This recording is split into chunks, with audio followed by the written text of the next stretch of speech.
विख्यात body builder modern साधु के नाम से लोकप्रिय भरत सिंह वालिया का देवास आगमन हुआ। जिम संचालक विजय सिंह ठाकुर के आमंत्रण पर देवास आए भरत सिंह वालिया का बड़ी संख्या में उपस्थित युवाओं ने जोरदार स्वागत किया। इस अवसर पर भरत सिंह वालिया ने युवाओं से आग्रह किया कि वो अपनी सांस्कृतिक जड़ों से जुड़कर शरीर साधना करें।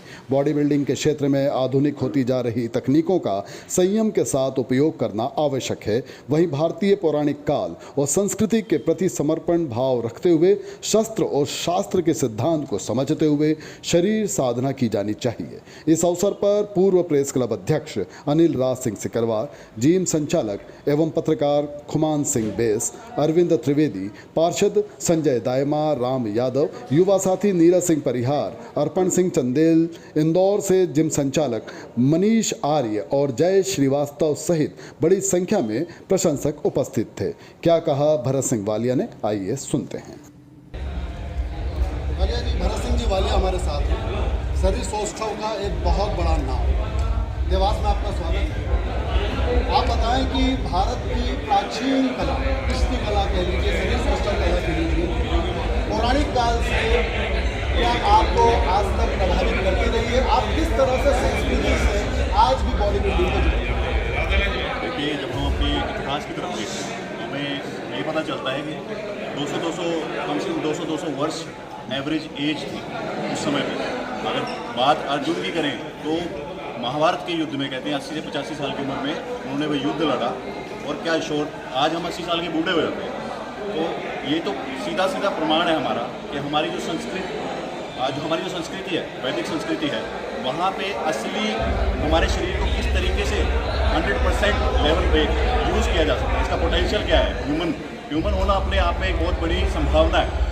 हम देखते हैं कि कुछ लोग होते हैं कि बहुत बलवान हो जाते हैं, लेकिन कुछ दुर्बल भी रहते हैं। इसमें फ़र्क क्या है दोनों में? मेहनत का फ़र्क होता है।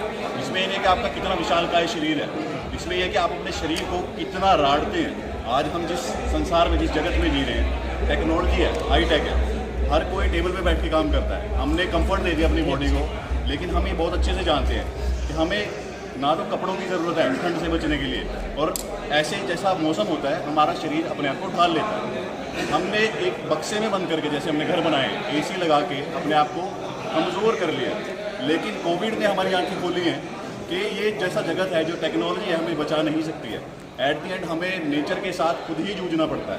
तो मैं ये कहूँगा कि हमारी संस्कृति से मुझे ये सीखने को मिला कि हमें अपने शरीर को जितनी कठिनाई देंगे हम, और वही हमारी संस्कृति है। लोगों को लगता है कि हमारे पास टेक्नोलॉजी नहीं थी, पहले टेक्नोलॉजी थी लेकिन उसका राइट यूज़ था। शरीर को जितनी कठिनाई देंगे आप, उतना ही आपका शरीर तंदुरुस्त और मजबूत होता चला जाएगा, उतनी ही आप दीर्घायु प्राप्त करेंगे। तो संस्कृति को लेकर तो मेरा यही है। अच्छा, जिस तरह से आजकल ग्लैमराइज हो गया, शॉर्टकट लेना, ग्लैमराइज हो गया, ये पूरा की पूरा जो सिस्टम है आपका बॉडी बिल्डिंग का, जगह जगह जिम है, स्टेरॉइड है, तमाम चीज़ें हैं। सामने से शरीर बहुत अच्छा दिखता है, कहते हैं अंदर से खोखला होता रहता है। आपकी जो हिंदुत्व की संस्कृति है, उनके युवाओं को आप कैसे बचाएंगे, कैसे उस तरफ ले जाएंगे जिस संस्कृति को आप पसंद करें? जैसे आपने बोला कि मॉडर्नाइजेशन हो चुकी है बहुत। मैंने एक कोशिश शुरू करी थी जिसमें मैंने मॉडर्नाइजेशन को छोड़ा पीछे कुछ समय के लिए, लेकिन आप देखिए अभी कि लोग कहने लगे कि मॉडर्न साधु का क्या अर्थ है, वो मैं आपको समझाने की कोशिश करता हूँ। आपके प्रश्न से स्पष्ट हो गया। मॉडर्न साधु होना ये कि आज हम टेक्नोलॉजी के वर्ल्ड में जी के, क्या हम छोड़ सकते हैं फ़ोन को? हम अगर फ़ोन को छोड़ेंगे तो हम इस दुनिया में पीछे छूट जाएंगे। तो ये तो टेक्नोलॉजी है, और जो लोग कहते हैं कि हम टेक्नोलॉजी को त्याग देंगे, हम संस्कृति को ही अपनाएंगे, ये नहीं चल सकता है। हमें अगर लोगों को सिखाना भी है कि हमारी संस्कृति क्या थी, वेद हमें क्या सिखाते हैं, हमारे ग्रंथ पुराण हमें क्या सिखाते हैं, उसके लिए भी हमें ऑनलाइन जाने की ज़रूरत है। एसी में आप सब लोग बैठते हैं, सारी आप सुविधाएँ लेते हैं, गाड़ी में ट्रैवल करते हैं। मैं फ़्लाइट में यहाँ पे आया हूँ, वो भी तो टेक्नोलॉजी है। तो हमें टेक्नोलॉजी को साथ में लेके, मॉडर्नाइजेशन को साथ में लेके हमें ये दिखाना है कि संस्कृति का क्या महत्व है, और वो हमारी मदद सबसे ज़्यादा टेक्नोलॉजी है। आज मैं यहाँ तक पहुँचा हूँ तो वो टेक्नोलॉजी के थ्रू ही पहुँच पाया। सोशल मीडिया ने यहाँ तक मेरी रीच पहुँचाई और मैं ये काम कर पा रहा हूँ।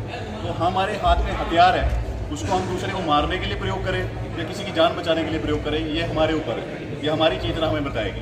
तो कोई भी चीज़ बुरी नहीं है, कोई भी चीज़ अच्छी नहीं है, सारा निर्माण उस परम परमेश्वर का है। हम कैसे उसका उपयोग करते हैं, दुरुपयोग करते हैं, वो हमारे ऊपर है। मतलब जो आप जो सलाह देना चाहेंगे स्टेरॉइड्स वगैरह को लेकर, इन सब चीज़ों को लेकर जो खतरा सामने मंडरा रहा है, उसको लेकर मार्गदर्शन?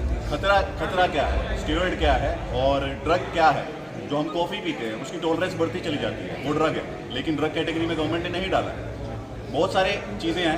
गुजरात के अंदर शराब बैन है, मतलब शराब वहाँ पे एक ऐसा चीज़ हो गई है कि ये गलत चीज़ है, लेकिन बाकी जगह पे खुलेआम बिकती है। तो हम समझें क्या कि गलत क्या है और सही क्या है। जो हम कोक पीते हैं, पेप्सी पीते हैं, क्या वो जहर नहीं है?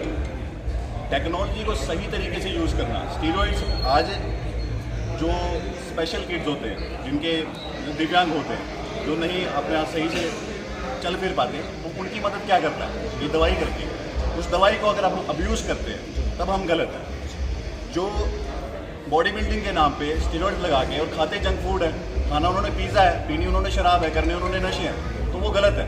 लेकिन टेक्नोलॉजी का सही यूज़, एग्जैक्ट हमें पता होना चाहिए कि हम क्या खा रहे हैं, क्या पी रहे हैं। अगर आप एक कोई भी चीज़ बाय कर रहे हैं मार्केट से, तो पढ़ते हैं ना उसके ऊपर क्या है। तो जो लोग शराब पी रहे हैं उनको ये पता ही नहीं है कि शराब बनती कैसे है, तो वो कभी छोड़ भी नहीं पाएंगे उसको। तो चीज़ का समझना ज़रूरी है, उसकी महत्वता समझनी ज़रूरी है। और इसी को तो बुद्धिजीवी बोलेंगे ना, इसी को तो मनुष्य बोलेंगे। नहीं तो जानवर तो सूंघता और खा लेता है, लेकिन हम परखते हैं। ये फ़र्क है मनुष्य होने में, ये संभावना है मनुष्य होने की। बहुत बहुत धन्यवाद, आपका उज्जवल भविष्य की शुभकामनाएं। बहुत बहुत धन्यवाद।